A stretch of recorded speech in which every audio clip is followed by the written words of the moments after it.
Você já passou por uma situação onde se sentiu perseguido?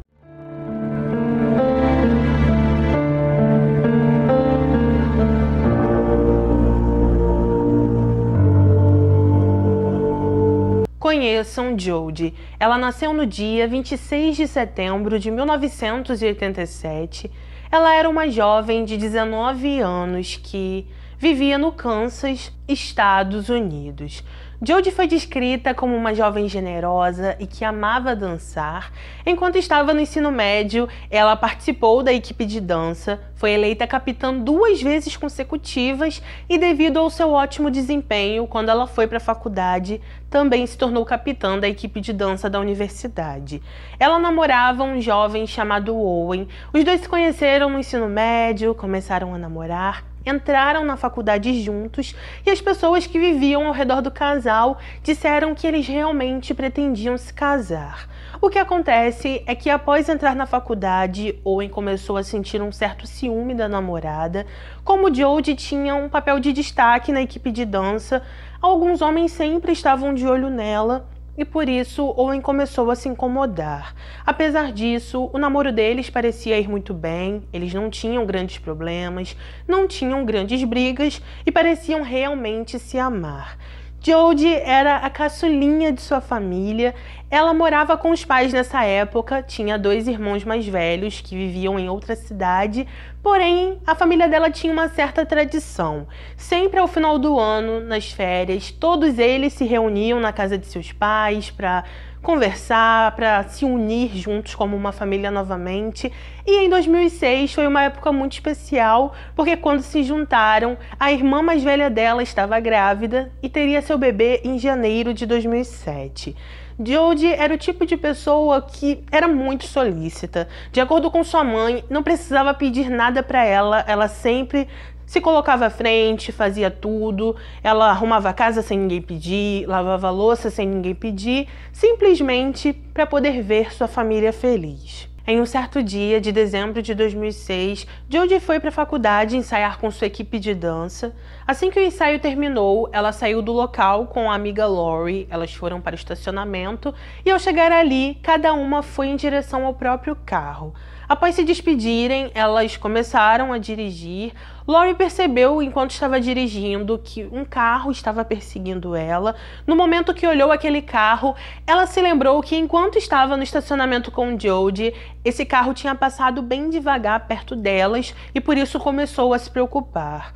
Como aquele carro não parava de segui-la, ela decidiu dirigir até uma delegacia. Inicialmente não entrou, ficou ali no estacionamento alguns minutos e então percebeu que aquele carro tinha ido embora. Ao invés de entrar e fazer um boletim de ocorrência, Lori não quis, ela decidiu ir para casa.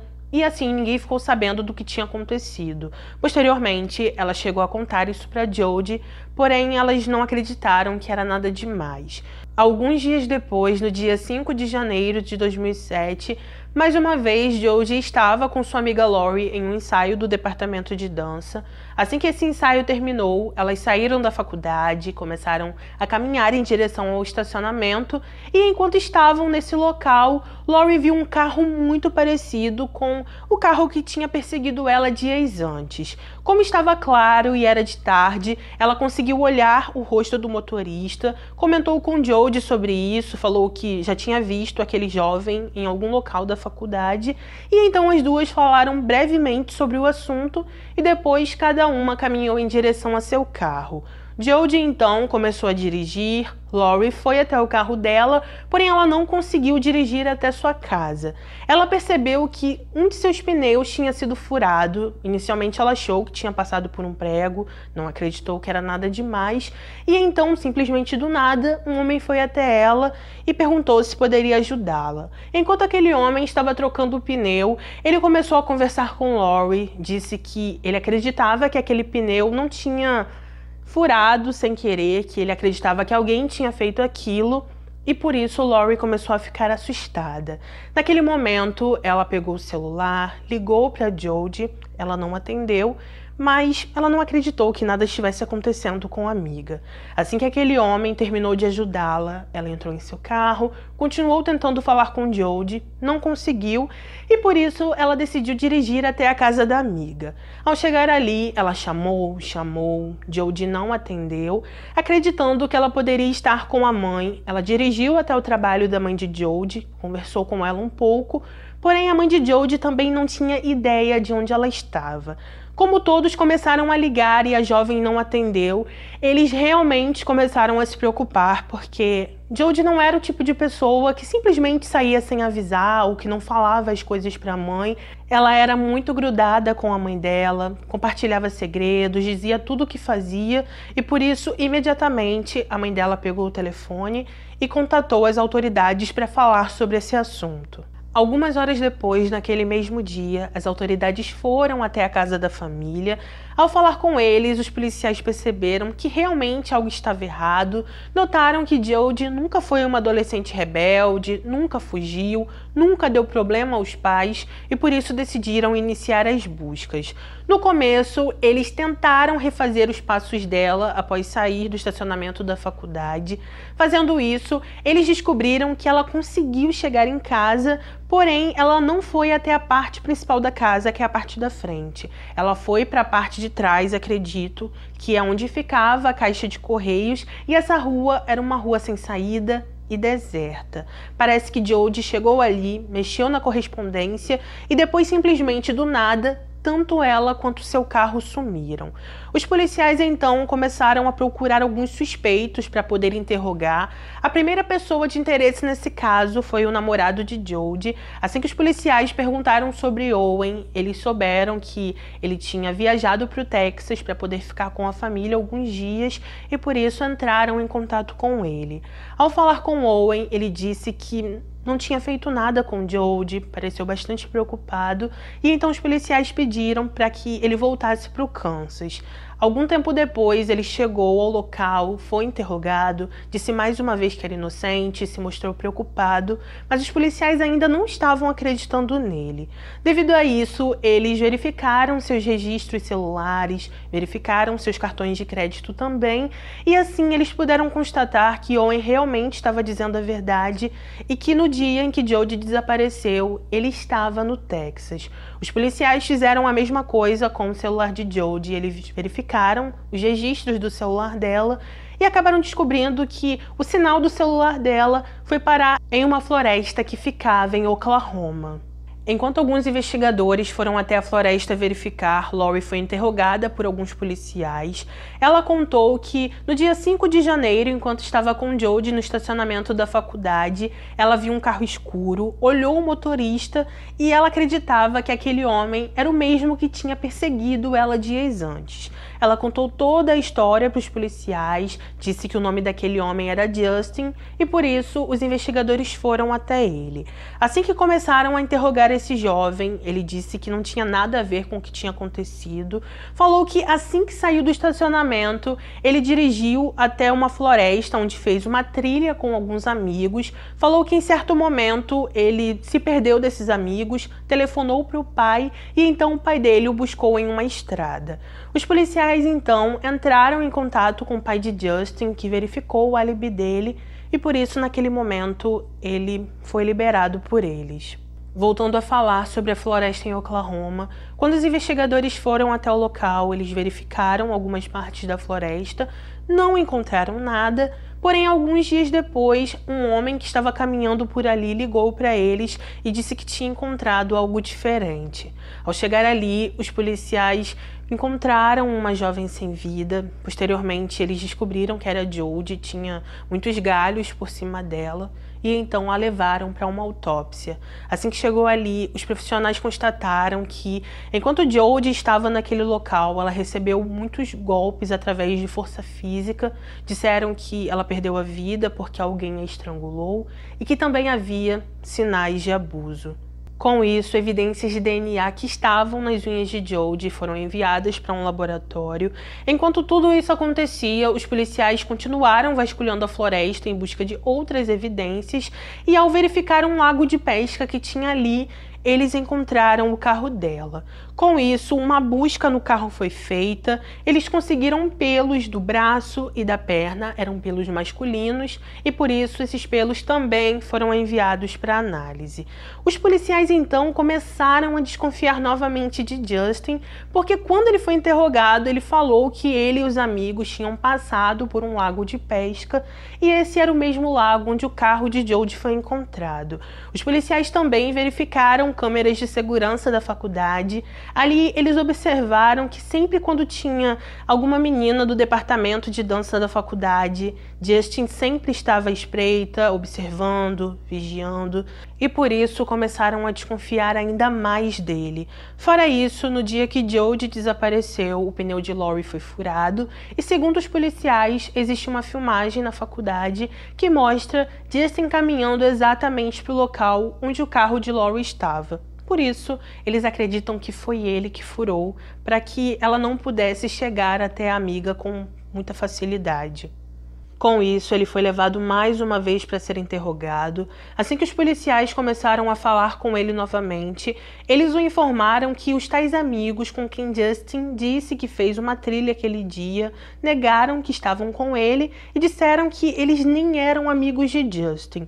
Ao questioná-lo sobre isso, ele falou que talvez seus amigos se enganaram e que eles não estavam lembrando muito bem o que fizeram aquele dia. Outra coisa importante é que foi revelado a ele que seu DNA foi encontrado em Jodie e no carro dela também, porém mesmo após isso, Justin falou que não tinha feito nada, que era inocente, não quis mais argumentar com a polícia e assim ele foi preso.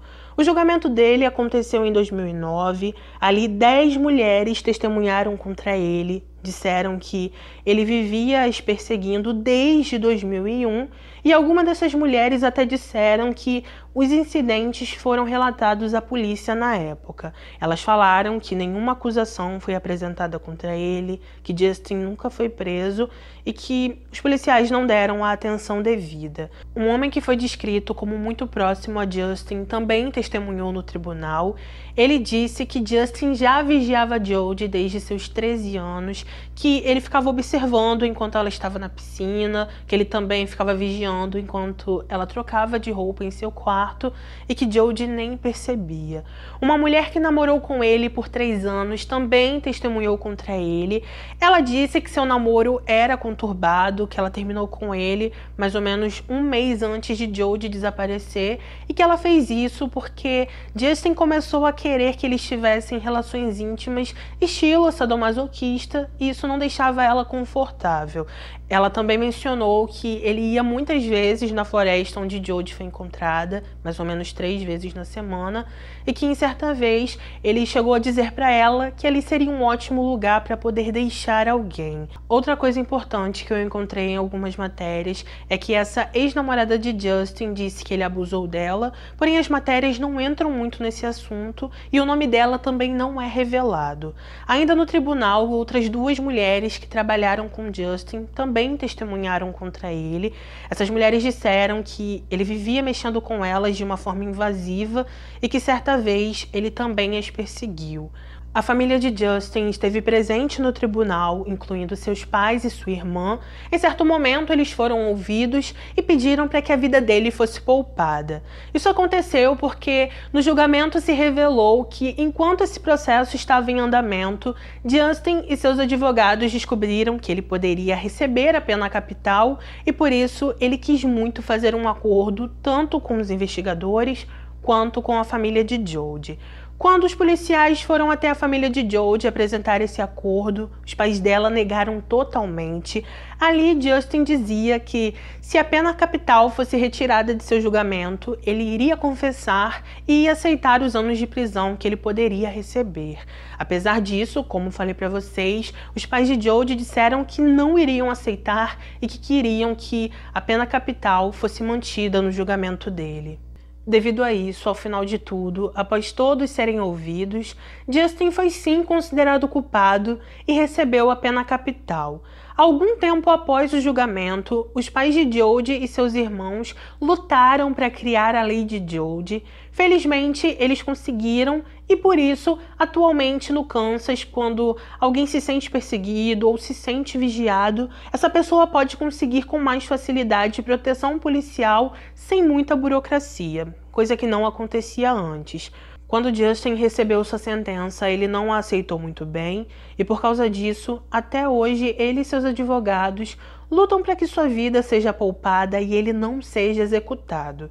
Os advogados dele afirmam que Justin tem deficiência de desenvolvimento e que por isso não deve ser condenado, já que a Suprema Corte dos Estados Unidos diz que é inconstitucional executar réus com deficiência de desenvolvimento leve. Na época que aconteceu o julgamento de Justin, o juiz rejeitou o pedido da defesa de uma audiência para saber se ele tinha deficiência de desenvolvimento, porque o juiz da época informou que a defesa não tinha apresentado evidências suficientes para justificar essa outra audiência. Ele falou que o Estado observou que Justin se formou no ensino médio e que ele também frequentou a faculdade. Isso já provava que ele não tinha essa tal deficiência. Mesmo assim, eles não desistiram de apelar. Para que seu caso ganhasse notoriedade, Justin enviou uma carta ao editor do Arkansas City e ali ele disse que era inocente e que havia evidências que poderiam provar isso. Em 2017, seus advogados mais uma vez argumentaram que ele tinha deficiência de desenvolvimento e por isso, em 2018, a Suprema Corte adiou sua execução. Justin ainda está preso, mas sua sentença hoje está em questão porque sua defesa afirma que seu baixo QI elimina a possibilidade da pena que ele recebeu. A mãe de Jodie estava presente no Tribunal de Apelações no dia que os advogados apresentaram o caso dele e ela ficou muito chateada ao ouvir a forma que eles falaram sobre sua filha. Ao sair da audiência, ela falou com alguns jornalistas, disse que Justin tem escrito cartas para outras garotas enquanto está na prisão e que isso mostra o quanto ele é competente para a sentença que recebeu. Ela falou, isso é doentio. Isso diz que ele é competente o suficiente para alcançar as pessoas. Ele sabe muito bem o que está fazendo. Como falei para vocês, Justin ainda está preso, porém sua sentença de pena capital está em questão e tudo pode acontecer. Como ele e seus advogados estão apelando tanto, pode ser que sua sentença mude ou talvez até que aconteça um novo julgamento. Eu vou ficar de olho se acontecer qualquer coisa, se tiver matéria suficiente eu faço um vídeo para vocês, mas se for algo rápido eu vou colocar na comunidade. Eu mencionei aqui nesse vídeo que a mãe de Jodie ficou muito chateada com a forma que os advogados de defesa falaram sobre sua filha no Tribunal de Apelações. Isso aconteceu porque, quando houve julgamento, os promotores apresentaram o caso dizendo que Jodie passou horas com Justin depois que ele a pegou quando ela estava mexendo na caixa de correios e que ele ficou horas e horas fazendo coisas terríveis com ela. Quando os advogados de defesa dele foram apresentar o caso no Tribunal de Apelações, eles ficaram dizendo que os policiais não tinham certeza que Jodie realmente passou por aquilo tudo por horas e horas, que talvez foi tudo muito rápido e que ninguém tem certeza.